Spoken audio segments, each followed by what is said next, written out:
Okay, Leon, tell me what is in this picture.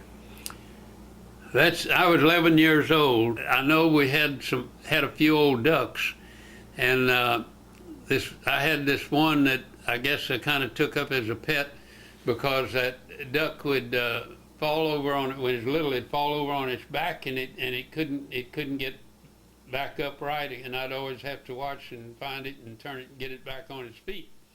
And so I guess that's why my mother took a picture of me with that old duck. That's the duck you're holding? Mm-hmm. I see. Yeah. And you can see is that Mama? Yeah, I'm sure. I don't know who else would have been there to take the picture. And I don't know why we were out there in front of that.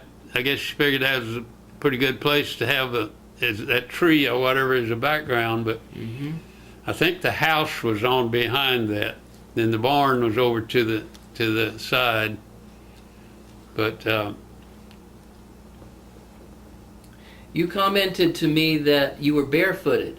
yeah, we'd go barefooted all summer, and our soles of our feet would get so tough that we could go out. You know, there's a lot of grass burrs out in the pastures and stuff, and you just kind of shuffle through them, and if we got a thorn in our foot, and come home, maybe Mama had to try to get it out, pick it out. I remember it was about 200 yards from the house down to the road, and when the mailman came by and put the mail in the box, well, I'd go down to get the mail. In the summertime, the ground would be so hot that we'd run to a little bush to get in the shade, and then kind of stand there a few minutes. Your foot kind of felt better, and then you'd run across to another bush, and get in the shade. And I can remember my daddy saying that when he was in school, ice on a tank or something, and they'd go and slide on that ice barefooted. They just didn't wear shoes, didn't have shoes. Who is this boy? Well, that's me, and that is one of my school pictures. But I'm not real sure what grade I was in or what school I was in. But I guess it was when I was in Hoheim Prairie School, in somewhere along about, where would I be if I was 11 years old? We started school when at those days. I think you had to be 7 years old to start school. So that'd put me in about the 4th grade, wouldn't it? Mm-hmm. Kind of a thing on my lip right there. Oh, yeah. And I think it shows up in that picture. And when I was a baby, we lived out there in the country and had an old wood stove. And Daddy'd build a fire in the wintertime, build a fire in the wood stove in the morning. And we kids would get around. And I was a baby, and they had the baby bed, or it's an iron baby bed, and I'd standing up and shaking the side of it, and somehow it came loose, and I fell and hit my lip on that edge of the stove some way. And of course, they didn't take you to a doctor or nothing then, and it needed some stitching, I guess. But so when it healed, well, it left that. Yeah, not kind of on my. Mm-hmm. This is you again. When was this taken? That was taken in 1940 when I graduated from high school. That's me in my cap and gown, and I guess that was whenever May or whenever we graduated from high school, from Yoakum High School. Okay. And is this you again? Yeah.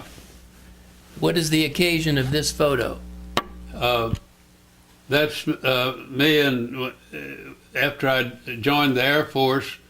I think that was in July of 1944, because I got a furlough and went home from Illinois to home in Texas, and I'm sitting on the front porch there at my old home place. Mom and Daddy still living there, and that was I got that furlough, and that year, that's when Mary and I got married, and I was just an old private. And this was back at your mom and daddy's home place. Yeah. Back in Texas. Yeah, out Okay. there on Hawaiian Prairie. And where was this taken? This picture was taken in Georgia, at Dahlonega, Georgia, North Georgia College. It's up in the northern part of Georgia. And we were there for going to college, studying engineering in the Army Specialized Training Program. And these guys were other soldiers that were there in school with me. And that one, Paul, that first one, I'm the one over on the left, and the first fellow there, Paul Roby, was from Riverside, California. And after the war, well, he ended up as a professor there in a college, and I'd get a Christmas card from him every Christmas. We were all there taking that engineering course in the Army Specialized Training Program. Now this photo shows you on Tinian. Tell us about this photo. Well, I was in the Air Force, and I was stationed on Tinian Island in the Marianas. There's, of course, Tinian and Guam and Saipan are all in that group of islands. And they had, the island was 4 miles wide and 12 miles long. And the airfield was 4 big runways up on the northern end of the island. And this picture was taken down on the southern end of the island where the Navy had an air base, where there was a town there before they invaded the island and took it over. The U.S. Army, took over the Marines, and they bombed and shelled that town until there wasn't hardly anything left. And this was an old ruins that was still there in that area. And so I thought it's good to have a picture of that to bring home. And so that's me standing there with the shorts on. That's the B-29, and those propellers, it was 16 feet across from point to point. And one of the jobs that we had was when they were going to fire up the engines, we had to pull the props through and turn the engine over to prime it. And they'd get 2 men on one of those blades, and we'd pull through, and as that next blade come down, the 2 guys would grab it, and they kept pulling it through like that to prime the engine. We were talking about the story that came to mind from repairing the airplanes. Just something, it reminded me, I was an aircraft metal worker. We patched the holes in the planes when they come in, bullet holes and flak holes and whatever. And so one day, one of the fellows in my group patched a hole in the wing of a plane. And that afternoon, our commander was to fly that plane, and when he got in and they was testing it, they test everything before they take off, and his controls, he was having trouble with his controls, and the ailerons wouldn't work right, and a cleco, a thing that you use to pin the metal together when you're patching a hole, fell down out of there, and somehow we had dropped that thing, and didn't realize, and it stayed on the plane. And so they checked then to see who had worked on it, and I was a corporal at that time, and they busted us down to private. And so we, some of us guys got together, everybody had to pull KP and work in the kitchen, and even the master sergeants, the crew chiefs of the planes, and they didn't have time to be pulling KP when they were, they were responsible for that plane. And so they, and every payday, then they decided to have permanent KPs. And so I volunteered to be a permanent KP. And they'd pay us $50 a month extra. Well, that's all we were drawing as our salary at that time was $50 a month, and we. So that doubled your income? Yeah, and so 10 of us started pulling in our bomb group, or in our outfit, and that way we could, and then we worked it out so we'd have every third day off, and we could go in the kitchen at night, and when they were going to have braised beef the next day, well, we'd have the cooked slices of a piece for a steak or something, and they had ice cream for the enlisted men once a week and for the officers once a week. Well, we could go in at night and get ice cream and stuff, and so we really had it made. But that's how I ended up. I was a permanent KP for the last few months that I was over there. And it all started with a part. Yeah, with that part getting hung up in that airplane. But just think now, if it hadn't gotten in there to where until they got into flight, it could have been really dangerous. So I guess I got out lucky, but not. But now tell me about the stainless steel working that you did with the watches and the necklaces. Oh, we lived in tents, and there was 5 of us in each tent. And somewhere I had a picture of the front of our tent and all, but so we decided we'd make some extra money, so we started making these watch bands, and we cut that stainless steel, a piece that would fit under the watch, and then on the ends of it we made a hinge so that it had 2 more pieces that come around and had like a buckle on the bottom. And one of the guys was a welder in the outfit, so he would silver solder the pieces on that held the watch onto the backing. And another one of the boys was he'd make the hinges, and another one would make the buckle part. And so we all had a job, and we made those things, and then we made jewelry out of seashells, and we'd sell that to the flight crews to send, because they couldn't buy, there was no place they could go on the island to buy anything to send home to their wives and girlfriends. And so I ended up coming home with $1,600 that I'd made, and what I did every time I got $100, I'd buy a money order, and so that way I didn't send that. I carried all those money orders home and cashed them when I got home, because I didn't want them to. It might have been some, taken. Yeah, or they would have, maybe the military would have objected to us doing that. I don't know. And all the guys in the parachute department made these real long bill baseball caps, and they'd fill up a big old tow sack and go around the island down to the naval base and places and selling their caps. Everybody had something where they'd make a little extra money. There was one guy that would take silver dollars and grind them smooth on one side and engrave the Air Force insignia on there. And I don't know, it just all, everybody had something. And you also mentioned watch crystals. Huh? You mentioned watch crystals.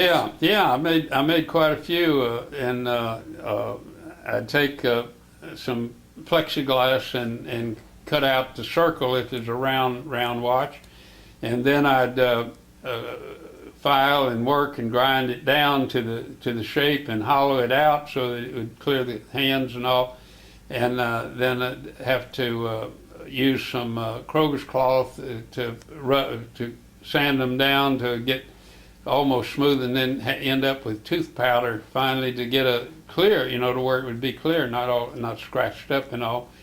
And then I had to make it to where it would snap back into the watch, and stay.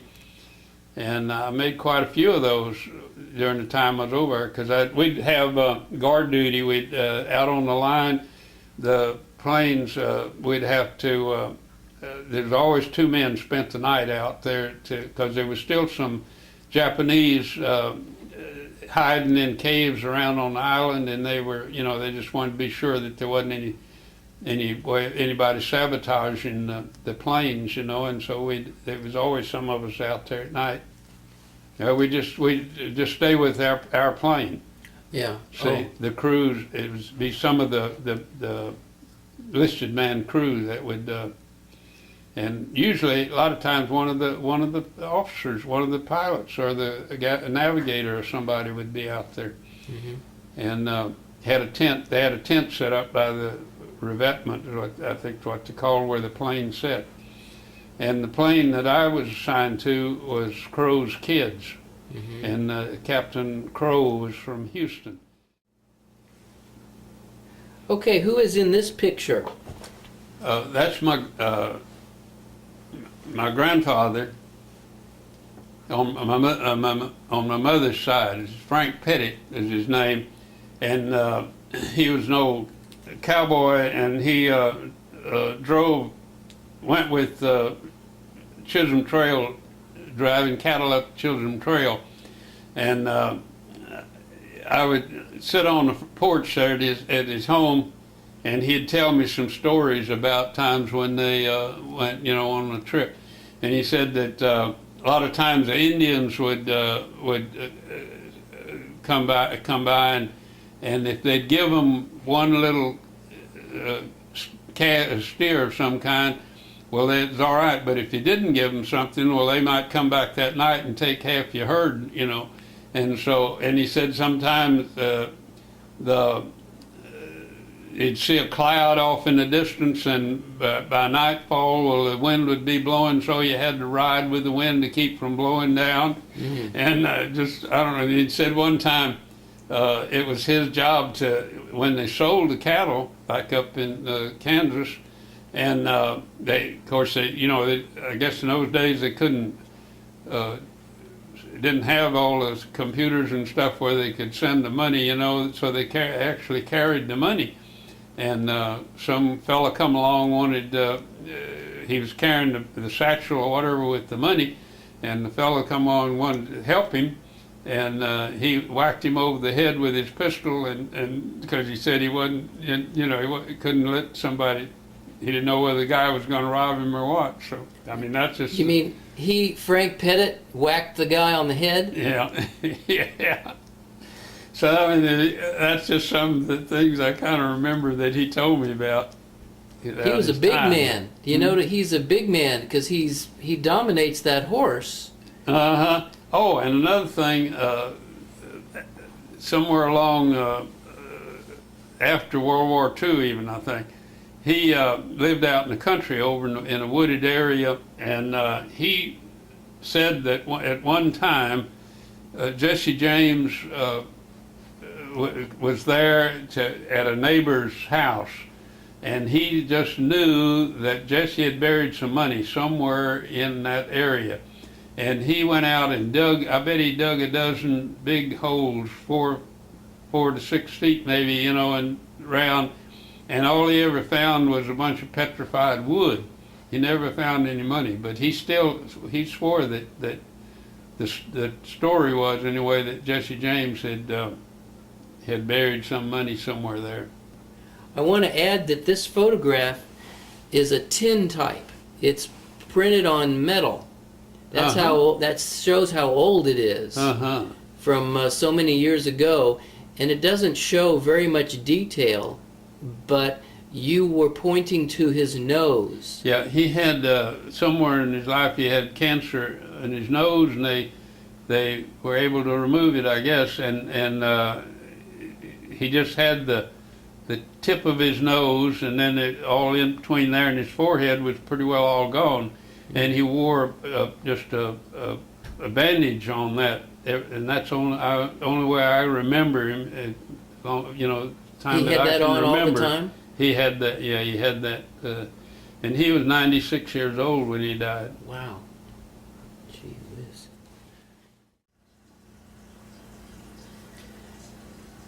So Leon, you told me you wanted to live to be 100, and I can tell that you could make that because your grandfather lived to be 96. Yeah, and my I don't remember how old my grandmother was when she died, but she, I'm sure, was way up in age too. And then my father was killed in a car wreck when he was 82, and my mother lived to be 95. And so I told everybody that I'm going to live to be 100, because when I get to be 100 years old, I'm going to get a tuxedo, and I'm going to go down to the coast and go wade fishing in it. And we're going to have national publicity on that. And so they got everybody think about that and look forward to that time, because that's going to come one of these days. Like a celebration. Yeah, the Lord's been good to me, and He's going to see that I'm going to make it to 100. And you know, by the time I'm 100 years old, people will be living 125 or more, because they're going to start cloning parts. And whenever you get a bad heart, well, they just clone one and put in a new one, and your body won't reject it. And so it's just like the old automobiles, you know, they patch them up and they keep running. And so replacement parts. Yeah. 13 years ago, I had triple bypass heart surgery, and they said, well, that most of 10 years, you know, it'd be people live to be 10 years. Well, I'm going on 13. February will be 13 years, and I don't have any problems. I can get out and walk, and just I did have a little trouble with angina, but they got me on some medicine now that takes care of that. So. And you're still driving yourself? Oh yeah. Mm-hmm. And you like to go fishing? Well, I fished on the coast at least once a week for 35 years at least, and owned a shack out on the island down there, and then moved the house down there to Port O'Connor. I had it for 8 years. And when I turned 65, I still went fishing some, and I had 2 boats, and I got rid of both of my boats, and because it used to be fun, and when I got old, it got to be work, and so I decided it just wasn't for me to do anymore, and I quit. I haven't fished, I bet, in 10 years. Well, I thought when I arrived here today, I saw a fishing pole on your couch. Yeah, well, I got one standing over there, and I still got them. And I've got about 2 months ago, I bought some chicken livers, and I was going to fish for catfish in this little lake out here, and they're still in the freezer. I never had gotten them out, so maybe tomorrow. Maybe tomorrow. Yeah, waiting for the weather to get cooler. So here we have a picture of some of your glass work, and it's being held by a mighty pretty lady. Who is that? That's my granddaughter. That's Angela Cunningham. And why are there ballet shoes in there? Well, Angela wanted me to do something for her with stained glass and leaded glass, and so she wondered if we could do some ballet shoes. And so we got some pictures and drew up this design, and she liked it, and so she helped me some with making it, and we got it all put together, and she was pretty happy with it, and I was real proud of it. It's one of the best pieces I ever made, because those look like real shoes, and I had no idea it would really come out that good, but it is beautiful. And I think she still has it hanging in her window. She's real proud of it. And this is one of your windows.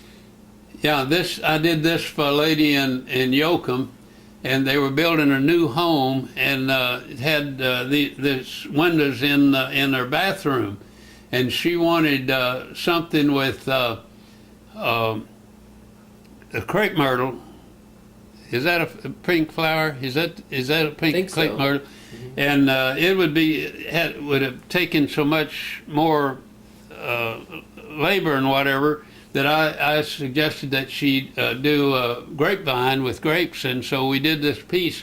And every grape in there is a separate piece of glass, and everywhere where you see a line that's a lead line, and all those are separate pieces. So there's 715 pieces of glass in that set of 4 windows there. Do you mind telling us what you charged for that? That, I think I charged her $3,500 for it. Mm-hmm. I'm sure they loved it. It's beautiful. And here's another one of your beautiful stained glass pieces. Is this a window or a door? It's a divider. It's in between 2 rooms inside the house. Doctor over in Coro, Dr. King and his wife built that home, and they had this opening.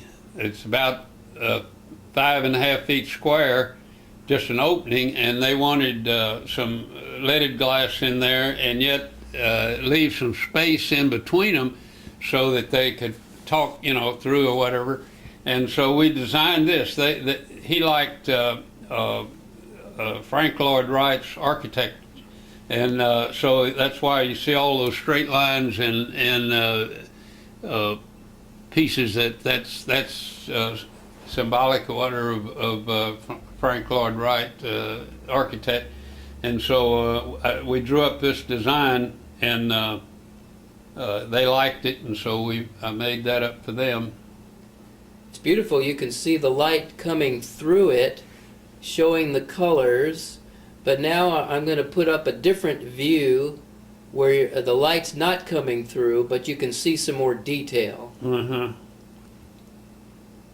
And so this is the same piece, but it's lit in the front, and you can see the detail. Did you provide the wood also?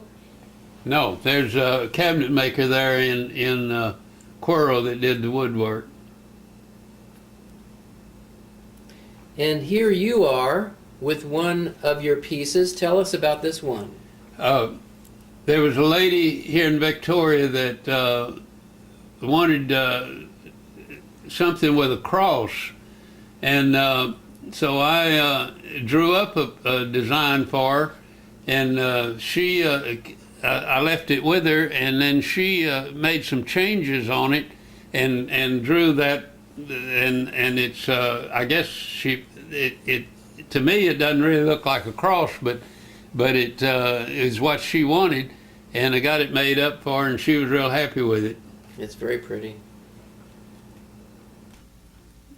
This piece it was commissioned by a lady that wanted something with cups. I don't know if she had a collection of cups, I don't remember, but so I drew up this design, and she liked it, and I made it, and see all the lines, they divide pieces of glass, so there's a lot of pieces of glass in every one of those cups, and it was just one that I kind of liked because it's different, and it was quite colorful, and it just kind of wasn't a regular routine of thing, and so it's wonderful. What about the square frame? Is that glass also? Yeah, that's just bordered with multicolored glass. Wonderful. And I always like to put some kind of border on things because it kind of looks like it's framed. Yes, it's beautiful. That's me and my wife, Mary. It's Mary Green Hobson, and she was born in Tuscaloosa, Alabama. And when I was out there in the service waiting to go to school in Georgia, well, that's when I met her. And then that following year in July, well, we got married, and she came out here to Texas, and we got married, and then she went back to Nebraska with me and stayed till I went overseas. We always had at Christmas we'd have breakfast at our house because our son that lives here and his wife would always go to her mother, and so they'd come over to our house. They'd go to her house for an evening and then come over to our house for breakfast in the mornings, and they always liked her cooking. Now, I know she was busy raising all of your children. But she really worked hard with our oldest boy being physically handicapped. When the Gulf Bend Center was organized here in Victoria, well, she was one of the charter members of and she was on the board until our son Don went to work there, and so she had to get off the board then. But she continued working, and Governor Dolph Briscoe appointed her to the Governor's Council for disabled and handicapped people, and she served as chairman of that for one year, and she was on that board for, I guess, 6 years or more. Wonderful. And so she was real active in trying to help people that had handicaps. Mm-hmm.